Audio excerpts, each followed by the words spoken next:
Hello friends, this is part 7 of 8086 microprocessors. Instruction set part A and instruction set part B हम already कर चुके हैं previous lectures में।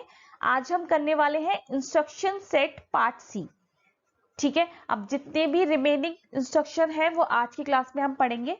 ठीक है, जिसने भी पहले के लेक्चर्स नहीं पढ़े हैं, नहीं देखे हैं, तो प्लीज पहले आप उन लेक्चर्स को देखिए, instruction set A and instruction set B, then इस पे आइएगा तो आपको ज्यादा अच्छा समझ आएगा। ठीक है, चलिए शुरू करते हैं। Fourth type of instruction set is string manipulation instructions. ठीक है, अभी तक हमने जो 3 टाइप्स ऑफ इंस्ट्रक्शन सेट पढ़े थे, first one is data transfer, second one is arithmetic instructions, third one is logical instructions. ये सभी डेटा को मैनिपुलेट करने के लिए थे, और अब जो हम पढ़ने वाले हैं वो स्ट्रिंग मैनिपुलेशन इंस्ट्रक्शंस हैं। अब स्ट्रिंग में और डेटा में क्या डिफरेंस है? डेटा क्या होता है? 8 बिट या 16 बिट का डेटा होता है, जबकि स्ट्रिंग क्या होती है? उसमें ग्रुप ऑफ डेटाज होते हैं। ठीक है, तो उसको हम स्ट्रिंग बोलते हैं। उसके लिए क्या क्या इंस्ट्रक्शंस है वो हम पढ़ने वाले हैं। First is R E P. R E P stand for repeat instruction prefix. ठीक है, इस जब हम आरईपी प्रीफिक्स लगाते हैं इसका मतलब वो होता है रिपीट इंस्ट्रक्शन। अब इसका काम क्या होता है? The instruction to which REP prefix is provided is executed repeatedly until the CX register becomes 0. CX register क्या होता है? काउंटर रजिस्टर होता है। ये पहले भी हम इसके बारे में पढ़ चुके हैं कि जितनी भी काउंटिंग होती है वो CX रजिस्टर में स्टोर होती है। ठीक है, कि कितने बिट इंक्रीमेंट होना है, कितने बिट डिक्रीमेंट होना है, तो इस तरीके की काउंटिंग CX रजिस्टर में स्टोर होती है। तो ये रिपीट का मतलब है जिस इंस्ट्रक्शन के आपने आगे रिपीट लिखा हुआ है वही इंस्ट्रक्शन बार बार रिपीट होता रहेगा, तब तक रिपीट होगा जब तक CX रजिस्टर की वैल्यू 0 नहीं हो जाती। ठीक है, at each iteration CX is automatically decremented by 1। जैसे एक बार रिपीट, मान लीजिए CX की वैल्यू 5 है, तो फर्स्ट जब रिपीट ऑप्शन एक बार इंस्ट्रक्शन हुआ, देन जब सेकेंड टाइम होगा तो ये 4 हो जाएगा, ऑटो डिक्रीमेंटेड हो जाएगा। देन थर्ड टाइम जब इंस्ट्रक्शन रिपीट होगा तो ये 3 हो जाएगा, फोर्थ टाइम होगा तो ये 2 हो जाएगा, फिफ्थ टाइम होगा तो ये 1 हो जाएगा, और जैसे ही सिक्स टाइम होगा ये 0 हो जाएगा, और उसके बाद क्या होगा? रिपीटिशन बंद हो जाएगा। ठीक है, तो CX एक तरीके से काउंटर का काम करता है, और जैसे जैसे एग्जीक्यूशन होता है रिपीट इंस्ट्रक्शन का, वैसे वैसे ये डिक्रीमेंट हो जाता है बाय 1। ठीक है, when CX becomes 0, the execution proceeds to the next instruction in the sequence. ठीक है, जैसे ही इसकी वैल्यू CX की वैल्यू 0 होगी, वैसे ही जो सीक्वेंस में नेक्स्ट इंस्ट्रक्शन होगा फिर वो क्या हो जाएगा? प्रोसीड होने लगेगा। ठीक है, तो ये है हमारा repeat instruction. Next instruction is move SB, move SW, that is move string byte और मूव स्ट्रिंग वर्ड। ठीक है, स्ट्रिंग बाइट या फिर स्ट्रिंग वर्ड को मूव करने के लिए इस इंस्ट्रक्शन को यूज करते हैं। ठीक है, जब हमने डेटा ट्रांसफर पढ़ा था तो मैंने आपको एक चीज बताई थी कि डेटा ट्रांसफर कभी भी direct memory to memory location नहीं होगा। मतलब सोर्स भी मेमोरी लोकेशन हो और डेस्टिनेशन भी मेमोरी लोकेशन हो, ये नहीं होगा। लेकिन स्ट्रिंग के केस में ये पॉसिबल है कि सोर्स भी मेमोरी में हो और जो एड्रेस डेस्टिनेशन है वो भी मेमोरी की हो, तो डायरेक्ट ट्रांसफर हो सकता है स्ट्रिंग के केस में, लेकिन वर्ड डेटा के केस में ऐसा नहीं हो सकता। ठीक है, तो हम देखेंगे कि कैसे मूव जो इंस्ट्रक्शन है स्ट्रिंग के लिए काम करता है। फर्स्ट इंस्ट्रक्शन है मूव AX 5000H। ठीक है, तो AX जो है उसमें सेगमेंट एड्रेस 5000H आ गया, फैच हो गया। ठीक है, अब AX 5000H हो गया। नेक्स्ट दिया हुआ है मूव AX DS, तो AX की जो वैल्यू है यानी कि 5000 वो किस में चली गई? DS में चली गई। अब जो DS है उसका सेगमेंट एड्रेस क्या हो गया? 5000H हो गया। ठीक है। सिमिलरली जो AX की वैल्यू थी वो ES में भी चली गई, तो EX का जो सेगमेंट एड्रेस हो गया वो क्या हो गया 5000H हो गया। ठीक है। अब DS डेटा सेगमेंट और एक्स्ट्रा सेगमेंट ये दोनों ही मेमोरी की लोकेशंस हैं। ठीक है, इन दोनों को 5000 असाइन हो गया। ठीक है। अब जो नेक्स्ट दिया हुआ है मूव CX 0FFH। ठीक है, तो CX क्या है, काउंटर रजिस्टर है और इसमें स्ट्रिंग की लेंथ कितनी है 0FFH स्ट्रिंग की लेंथ है, इसको ट्रांसफर कर दिया CX में। ठीक है, इसका मतलब इतनी बिट्स हैं स्ट्रिंग में जो स्ट्रिंग हम यूज करने वाले हैं। ठीक है, तो काउंटर रजिस्टर में इसको हमने सेव कर दिया स्ट्रिंग की लेंथ को। अब नेक्स्ट क्या किया, ये तो हमारी मेमोरी सेगमेंट्स के एड्रेस आ गए। अब हमें ऑफसेट चाहिए फिजिकल एड्रेस के लिए। ठीक है, तो हमें सोर्स का फिजिकल एड्रेस निकालना है और डेस्टिनेशन का। तो सबसे पहले सोर्स इंडेक्स में हमने 1000H दे दिया, ये ऑफसेट हो गया सोर्स ऑफसेट। ठीक है, नेक्स्ट हमने DI यानी कि डेस्टिनेशन इंडेक्स में 2000 मूव करा दिया, ये हो गया हमारा डेस्टिनेशन ऑफसेट। ठीक है, अब हम सोर्स एड्रेस निकालेंगे। सोर्स एड्रेस कैसे निकलेगा, 10 इंटू सोर्स हमारा क्या है DS है, तो 10 इंटू DS प्लस और सोर्स इंडेक्स कौन सा है SI। ठीक है, इससे सोर्स एड्रेस निकल जाएगा।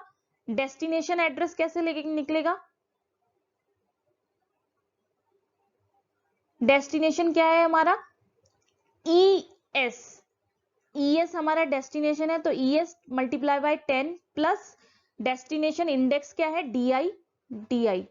ठीक है, DI की वैल्यू कितनी है 2000, ES की वैल्यू है 5000। इन दोनों से मिला के हम क्या निकाल लेंगे, सोर्स और सॉरी डेस्टिनेशन के एड्रेसेस निकाल लेंगे। ठीक है, अब ये चीज क्लियर हो गई, हम पे एड्रेस आ गया सोर्स का भी और डेस्टिनेशन का भी, और स्ट्रिंग की लेंथ भी कंफर्म हो गई। ठीक है, उसके बाद हमने CLD यूज किया। CLD यूज करते हैं क्लियर DF के लिए। DF क्या है, DF है डायरेक्शन फ्लैग। ठीक है, तो DF की वैल्यू जब 0 हो जाती है, अगर DF की वैल्यू जब 0 हो जाती है तो ये ऑटो इंक्रीमेंटेड मोड में वर्क करता है। ठीक है, और कब तक इंक्रीमेंट होता है, जब तक कि CX रजिस्टर जो है वो 0 ना हो जाए, इसकी वैल्यू 0 ना हो जाए। ठीक है, तब तक ये ऑटो इंक्रीमेंट करता रहता है। तो सबसे पहले हमने क्लियर कर दिया DF को, डायरेक्शन फ्लैग को क्लियर कर दिया। अब ये ऑटो इंक्रीमेंटेड मोड में सेट हो गया। ठीक है, अब इसके बाद क्या करा, रिपीट SB यानी कि जो सोर्स स्ट्रिंग है, स्ट्रिंग बाइट है सोर्स की, वो मूव कर रही है। ठीक है, मूव कर रही है, कैसे मूव करेगी, वो 16 बाइट के फॉर्म में मूव करेगी। अब स्ट्रिंग की जो टोटल लेंथ है वो इतनी है। ठीक है, तो एक बार में तो पूरी स्ट्रिंग 16 बिट में आएगी नहीं, तो ये बार बार रिपीट होगी, इसीलिए हमने रिपीट यहाँ पे यूज किया है।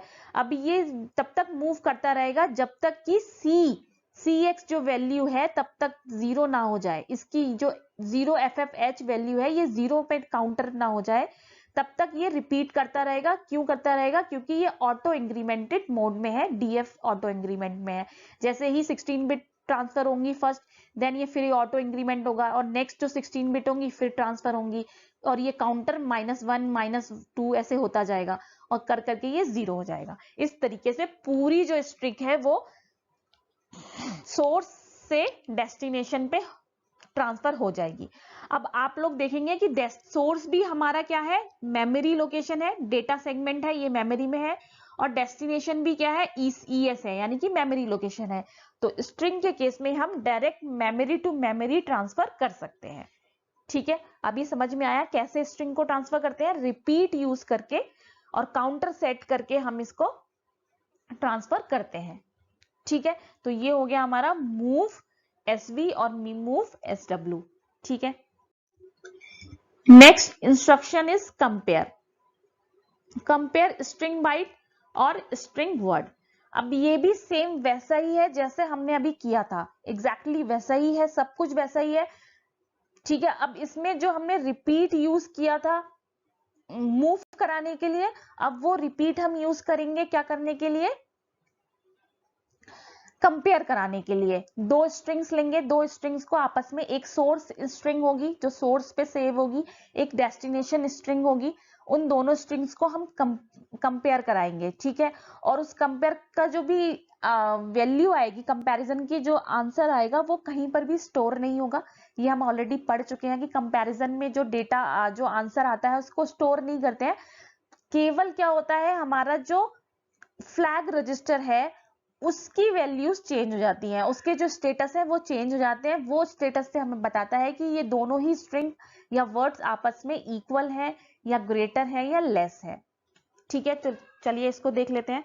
सबसे पहले सेम वैसे ही करेंगे, जो सेगमेंट एड्रेस है, अब वहां पे हमने सेगमेंट एड्रेस डिफाइन करा था, यहाँ पे हमने डिफाइन नहीं करा है। सेगमेंट में कोई स्ट्रिंग होगी, उस स्ट्रिंग चली जाएगी AX में, अब वो AX जो है AX से किस में चली जाएगी, डेटा सेगमेंट में। सिमिलरली एक दूसरा सेगमेंट है, सेगमेंट एड्रेस ऑफ स्ट्रिंग 2, वो एड्रेस AX में जाएगा और AX के बाद ES में जाएगा, ठीक है। अब ये जो सेगमेंट में एड्रेसेस है वो सब 16 बिट के हैं, यानी कि वो डेटा है, इसीलिए हम डायरेक्ट उसे ES में ट्रांसफर करने की जगह रजिस्टर के थ्रू कर रहे हैं, ठीक है। तो ये चीज यहाँ पे कंफ्यूज मत होइएगा कि डायरेक्ट क्यों नहीं कर रहे हैं, यहाँ पे सेगमेंट को सीधे ES में क्यों नहीं कर रहे हैं, क्योंकि सेगमेंट जो है वो एक एड्रेस है 16 बिट का, वो केवल स्ट्रिंग का एड्रेस है, स्ट्रिंग नहीं है अपने आप में, केवल हम बता रहे हैं कि एक स्ट्रिंग है जो इस एड्रेस पे है, उस एड्रेस को सेव कर रहे हैं AX में, इसलिए कंफ्यूज मत होइएगा इस बात से, ठीक है। अब उस स्ट्रिंग के एड्रेस AX से हमने डायरेक्ट ES में कर दिया, ठीक है। तो डायरेक्ट हम मेमोरी से मेमोरी ट्रांसफर नहीं कर सकते थे, इसलिए रजिस्टर के थ्रू हमने वो एड्रेस ट्रांसफर कर दिया ES में। अब हम लेके आएंगे सोर्स इंडेक्स और डेस्टिनेशन इंडेक्स, जिसमें ऑफसेट होंगे स्ट्रिंग 1 के और स्ट्रिंग 2 के, उन ऑफसेट्स से हम बनाएंगे फिजिकल एड्रेस, ठीक है। सेम वही फॉर्मूला, सोर्स के लिए 10 इंटू DX में जो सेगमेंट एड्रेस है प्लस SI में जो ऑफसेट है, उससे हम सोर्स एड्रेस निकाल लेंगे, ठीक है। डेस्टिनेशन के लिए 10 इंटू ES प्लस DI, इससे हमारा डेस्टिनेशन एड्रेस निकल जाएगा। अब इसके बाद हमने CX में लेंथ डाल दी, स्ट्रिंग की कितनी लेंथ है, तो काउंटर सेट हो गया इस लेंथ पे, क्योंकि जब हम लूप चलाएंगे, रिपीट चलाएंगे, तो वो इस लेंथ तक रिपीट होगा, ठीक है। फिर क्लियर कर दिया DF को, ऑटो इंक्रीमेंटेड मोड में आ गया। अब रिपीट कंपैरिजन SW, अब दो जो स्ट्रिंग है, स्ट्रिंग 1 और स्ट्रिंग 2 के एड्रेसेस हैं, उन पे जो उस लोकेशन पे स्ट्रिंग है उनका कंपैरिजन होगा, और ये 1 बाय 1 कंपेयर बिट ऐसे ऐसे करके कंपेयर करेंगे, हर बिट को कंपेयर करेंगे, ठीक है, स्ट्रिंग की। और कब तक कंपेयर करेंगे, 010 वर्ड तक, जब तक कि CX की वैल्यू 0 नहीं हो जाती, मतलब इतने टाइम्स ये कंपैरिजन होगा, ठीक है। और उस कंपैरिजन से क्या होगा, जो फ्लैग है उसका स्टेटस चेंज होगा, CX काउंटर 0 हो जाएगा, तब तक ये चलता रहेगा, ZF सेट होगा, अदरवाइज रीसेट होगा, ठीक है। यानी कि 0 फ्लैग का मतलब है 0 है, इसका मतलब दोनों स्ट्रिंग्स की वो बिट क्या है, इक्वल है, ठीक है। और जिस पे ZF 0 नहीं होगा, इसका मतलब वो दोनों बिट्स इक्वल नहीं है, ठीक है। तो फ्लैग रजिस्टर में बताएगा कि कौन सी बिट इक्वल है, कौन सी बिट इक्वल नहीं है, बिट बाय बिट ये कंपैरिजन होता रहेगा, हर CX पे ये बिट चेंज होते होते होते होते उसकी पूरी लेंथ को हम कंपेयर कर लेंगे, और फाइनल एड्रेस, फाइनली कंपैरिजन का रिजल्ट आ जाएगा, ठीक है। तो ये हो गया हमारा comparison instruction. Next type of instruction set is control transfer और ब्रांचिंग इंस्ट्रक्शंस, ठीक है। अब कंट्रोल ट्रांसफर 2 टाइप्स का हो सकता है, एक अनकंडीशनल और एक कंडीशनल, ठीक है। तो अनकंडीशनल कंट्रोल ट्रांसफर क्या होता है, in case of unconditional control transfer the execution control is transfer to the specified location independent of any status और कंडीशन, ठीक है। अब जो एग्जीक्यूशन है, एग्जीक्यूशन कंट्रोल है, वो किसी स्पेसिफाइड स्पेसिफाइड लोकेशन पे ट्रांसफर हो जाएगा एग्जीक्यूशन के बीच में, हो सकता है, ठीक है। उसका स्टेटस, फ्लैग स्टेटस क्या है, कंडीशन क्या है, उससे कोई मतलब नहीं है।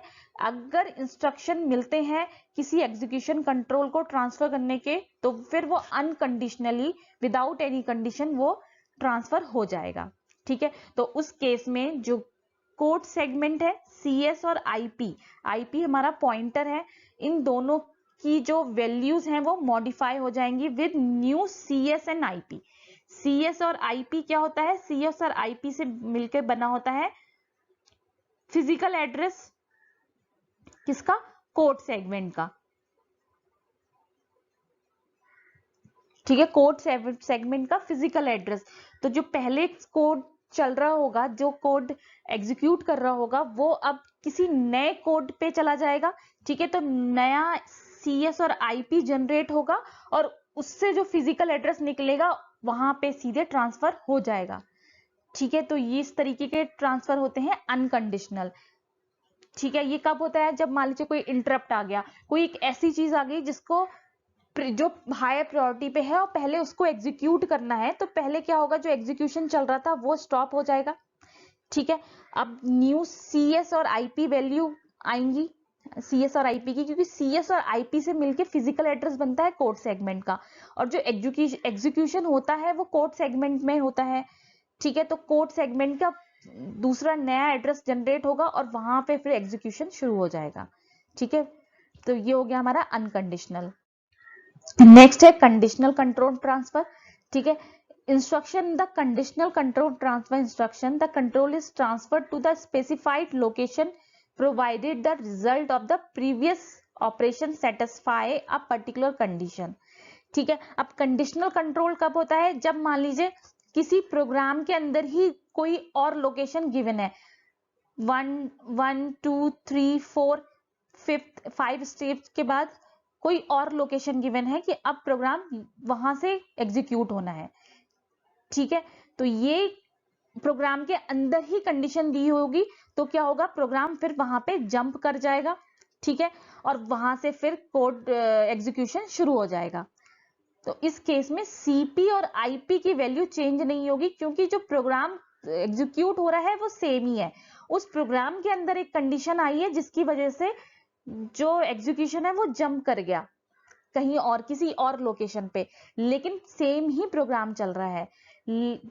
और प्रीवियस अनकंडीशनल में क्या था, प्रोग्राम ही चेंज हो गया था, कोई एक दूसरा इंटरप्ट आ गया या फिर दूसरा कोई प्रोग्राम आ गया हायर प्रायोरिटी का, तो उस प्रोग्राम का एग्जीक्यूशन वहां पे छोड़ के पहले प्रोसेसर उसको हैंडल करेगा। इसकी वजह से CP और IP की वैल्यू दोनों ही चेंज हो जाएगी उस कंडीशन में, ठीक है। तो ये हो गए हमारे conditional and unconditional control transfer. Next type of instruction set is unconditional branch instructions. अब अनकंडीशनल ब्रांच इंस्ट्रक्शंस कौन कौन से होते हैं, पहला है call. Call is unconditional call, इसमें कोई भी कंडीशन नहीं होती है। जब हमें कोई सब रूटीन कॉल करना होता है मेन प्रोग्राम में, तो हम इसको यूज करते हैं। अब सब रूटीन का क्या मतलब है, मान लीजिए आप एक प्रोग्राम बना रहे हैं, आप कोई बहुत बड़ी प्रोग्राम बना रहे हैं किसी अर्थमेटिक लॉजिकल यूनिट का, ठीक है, जिसमें एडिशन भी हो रहा है, सब्सट्रैक्शन भी हो रहा है, मल्टीप्लिकेशन भी हो रहा है। इस तरीके से आप एक बड़ा मेन प्रोग्राम बना रहे हो, ठीक है। अब उस प्रोग्राम में आपको एडर चाहिए, सब्ट्रैक्टर चाहिए और मल्टीप्लायर चाहिए।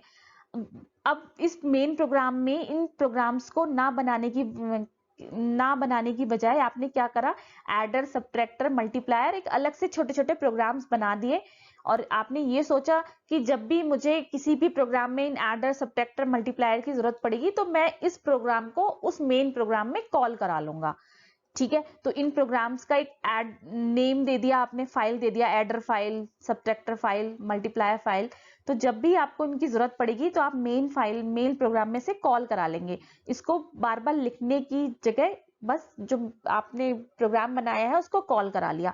तो उसके लिए हमने कॉल यूज कर लेते हैं। कॉल क्या होता है, जो एक सब रूटीन को कॉल करता है और फिर उसको, अब आपने एडर सब कॉल एडर कर लिया, तो एडर जो प्रोग्राम है वो कॉल हो जाएगा और फिर एडर परफॉर्म होगा, एडर का जो भी फंक्शनिंग होगी वो परफॉर्म होगी, और उसके बाद हॉल्ट या अदर कोई जंप करके आपने दूसरा इंस्ट्रक्शन ले लिया, उसके बाद आप कहीं और चले जाओगे। तो ये होते हैं सब रूटीन्स को कॉल कराने के लिए इंस्ट्रक्शन, दैट इज कॉल। ठीक है, अब जो नेक्स्ट है that is RET, return. Return हम कहाँ यूज करते हैं? From the procedure at each call instruction the IP and the CS of the next instruction is pushed into stack before the control is transferred to the procedure. At the end of the procedure, the RET instruction must be executed. ठीक है, अब आपने call कराया किसी programme को, उसके and में call adder करा, ठीक है, तो एडिशन का पूरा प्रोग्राम फॉलो हुआ। जैसे ही वो प्रोग्राम एंड होगा, वहां पे आपने रिटर्न कॉल कर दिया। रिटर्न जो भी जिसको भी कॉल करोगे, तो रिटर्न का मतलब है उस जो यहाँ पे आप जिसको रिटर्न कर रहे होगे, जिस वैल्यू को, उसका IP और CS क्या हो जाएगा? अब स्टैक में आ जाएगा। अब वो आ जाएगा CS और IP की जगह। अभी तक एडर और इसका CS IP चल रहा था, ठीक है, इसका कोड चल रहा था। अब आपने रिटर्न बोला, किसी और प्रोग्राम को रिटर्न कराया, तो इससे पहले जो प्रोग्राम चल रहा था मेन प्रोग्राम, उसका CS IP लोड हो जाएगा और फिर आपका आगे का एग्जीक्यूशन शुरू हो जाएगा। ठीक है, किसी मेन प्रोग्राम में सब रूटीन के बाद रिटर्न करने के लिए RET इंस्ट्रक्शन को हम यूज करते हैं। ठीक है, और इस केस में IP और CS दोनों की वैल्यू चेंज होती है। सब रूटीन से हटके मेन प्रोग्राम की वैल्यूज उसमें पुश की जाती है स्टैक में। ठीक है, तो ये हो गया हमारा return instruction. Next instruction is INTN, interrupt type N। 8086 में टोटल 256 इंटरप्ट्स होते हैं। ठीक है, फ्रॉम 00H टू FFH तक। ठीक है, ये इनकी काउंटिंग है हेक्साडेसिमल में। इतने इंटरप्ट्स होते हैं। जो N होता है, N की वैल्यू 00H से लेके FFH तक वेरी कर सकती है। इसके बीच में कोई भी इंटरप्ट हो सकता है। ठीक है, इसकी वैल्यू N। अब ये N जो होता है वो क्या होता है? N का मतलब है कि किस एड्रेस पे हमें जाना है। इंटरप्ट है तो इंटरप्ट जहां से जनरेट हुआ है उसकी कोई लोकेशन होगी, उस लोकेशन तक हम कैसे पहुंचेंगे, वो ये N डिफाइन करता है। N की जो वैल्यू होती है उसको मल्टीप्लाई बाय 4 कर देते हैं, और ये जो मल्टीप्लिकेशन होता है ये हेक्साडेसिमल में होता है मल्टीप्लिकेशन। ठीक है, और इसके बाद जो वैल्यू आती है उससे हम IP और CS की वैल्यू निकालते हैं, जिससे हमें ISR का एड्रेस मिल जाता है। ISR stands for interrupt service routine का एड्रेस मिल जाता है, और फिर प्रोसेसर उस एड्रेस पे जाके उस इंटरप्ट को हैंडल करता है। ठीक है, समझ में आया? N क्या है? N 00S से FFH के बीच में कोई एक वैल्यू होगी, क्योंकि इतने टाइप्स के इंटरप्ट्स होते हैं। ठीक है, तो उनमें से कोई वैल्यू होगी, उस वैल्यू को 4 से मल्टीप्लाई करेंगे हेक्साडेसिमल मल्टीप्लिकेशन में। उससे जो वैल्यू जनरेट होगी उससे हम IP और CS निकालेंगे। IP CS क्या होता है? फिजिकल एड्रेस होता है कोड सेगमेंट में, और वहां पे फिर हम ISR को लोकेट करेंगे उस पर्टिकुलर N के लिए। ठीक है, और फिर प्रोसेसर उसको हैंडल करेगा। अब ये कैसे करेंगे? अब मान लीजिए इंस्ट्रक्शन है INT 20H, N की वैल्यू कितनी है? 20H। ठीक है, अब इसका हम एड्रेस फाइंड करेंगे, इंटरप्ट सर्विस रूटीन का एड्रेस फाइंड आउट करेंगे। तो अब 20H को किससे मल्टीप्लाई कर देंगे? 4 से। ठीक है, 4 से मल्टीप्लाई करेंगे, हेक्साडेसिमल में वैल्यू आएगी 80H। ठीक है, अब इस 80H के अकॉर्डिंग जो IP और CS है इसकी वैल्यू हो जाएगी 000080H। ठीक है, ये हो जाएगा हमारा ISR इंटरप्ट सर्विस रूटीन का एड्रेस। और ये एड्रेस जब मिल जाएगा तो प्रोसेसर को पता चल जाएगा कि ये इंटरप्ट किस लोकेशन से जनरेट हुआ है। ठीक है, तो यहां से ये इंटरप्ट को हैंडल करेगा। Next instruction is IN2, that is interrupt on overflow. ठीक है, अब ये कब जनरेट होता है? जब ये कमांड कब एग्जीक्यूट होता है? जब ओवरफ्लो फ्लैग OF की जो वैल्यू होती है वो सेट होती है, यानी कि 1 होती है। ओवरफ्लो का कौन सा होता है? 15 नंबर का जो कॉलम होता है, बिट होती है फ्लैग रजिस्टर की, वो ओवरफ्लो बिट होती है। अगर उसकी वैल्यू 1 हो जाती है तो इसका मतलब क्या होगा, जो आईपी और सीएस है उसका एड्रेस 0000010 हो जाएगा। ठीक है, अब ये एड्रेस कहाँ से कैलकुलेट किया, ये इंटरप्ट टाइप जो अभी हमने रिसेंटली पढ़ा है उससे कैलकुलेट किया। ठीक है, ये क्या है, टाइप 4 इंटरप्ट के इक्विवेलेंट है। तो इसका मतलब प्रोसेसर को क्या पता चलेगा कि ओवरफ्लो हो गया है और वो इस एड्रेस पे जाके उसको फिर सॉर्ट आउट करेगा कि ओवरफ्लो क्यों हुआ है, उसका रीजन पता करेगा। ठीक है, next instruction is JMP। JMP stands for unconditional jump. ठीक है, this instruction unconditionally transfer the control of execution to the specified address using an 8-bit और 16-bit डिस्प्लेसमेंट। ठीक है, डिस्प्लेसमेंट हमने एड्रेसिंग मोड में पढ़ा था। डिस्प्लेसमेंट क्या होता है, तो इधर 8-bit और 16-bit डिस्प्लेसमेंट यूज करके ये क्या करता है, ये जंप करा देता है किसी और स्पेसिफाइड एड्रेस पर। ठीक है, अब कंडीशन क्या है कि वो एड्रेस जो है वो इंट्रा सेगमेंट होना चाहिए, मतलब जिस सेगमेंट में एग्जीक्यूशन हो रहा है उसी सेगमेंट का ही कोई एड्रेस होना चाहिए। ठीक है, शॉर्ट और लॉन्ग कोई भी हो सकता है, 8-bit और 16-bit कुछ भी हो सकता है, लेकिन उसी कंडीशन है उसी सेगमेंट का होना चाहिए, इंट्रा सेगमेंट होना चाहिए। और CSIP, CSIP मतलब physical address of code segment. ठीक है, इंट्रा सेगमेंट डायरेक्ट फॉर मतलब उस इंट्रा सेगमेंट होना चाहिए, उसी कोड सेगमेंट के किसी सेगमेंट का एड्रेस होना चाहिए, ये स्पेसिफाइड एड्रेस। ठीक है, अब इस जो इंस्ट्रक्शन है इसकी वजह से कोई भी फ्लैग अफेक्ट नहीं होता, मतलब फ्लैग का स्टेटस चेंज नहीं होता जंप इंस्ट्रक्शन के एग्जीक्यूशन से। ठीक है, next instruction is loop. Loop is for loop unconditionally. ठीक है, लूप का मतलब क्या है, एक इंस्ट्रक्शन को बार बार एग्जीक्यूट करना। ठीक है, एक लूप में चलना। अब ये लूप कब तक चलेगा, ये डिपेंड करेगा CX पे, काउंटर रजिस्टर पे। तो सबसे पहले जैसे एग्जांपल में गिवन है, सबसे पहले CX की वैल्यू अपडेट की जाती है कि काउंटर कितना रिपीटिशन करेगा, कितनी बार लूप को चलाएगा। तो CX में वैल्यू दे दी 0005। ठीक है, यानी कि 5 टाइम्स CX रिपीट करेगा लूप को। ठीक है, इसके बाद एक रजिस्टर है BX में डेटा ट्रांसफर कर दिया 0FFHS। ठीक है, अब इसके बाद लेबल दे दिया यहाँ पे, यहां से आप लूप लगाना शुरू करेंगे। मूव AX कोड 1, कोड 1 एक लोकेशन है। ठीक है, उसका डेटा किस में ट्रांसफर हो गया, AX में। ठीक है, इसके बाद कौन सा ऑपरेशन हुआ, और BX AS। अब BX में जो डेटा है 0FFH और AX में जो डेटा है उन दोनों का और कराया। ठीक है, देन एंड कराया DX का AX के साथ। ठीक है, और लूप लेवल, लूप चलता रहेगा जब तक कि काउंटर 0 नहीं हो जाता। जैसे फर्स्ट लूप चलेगा, लूप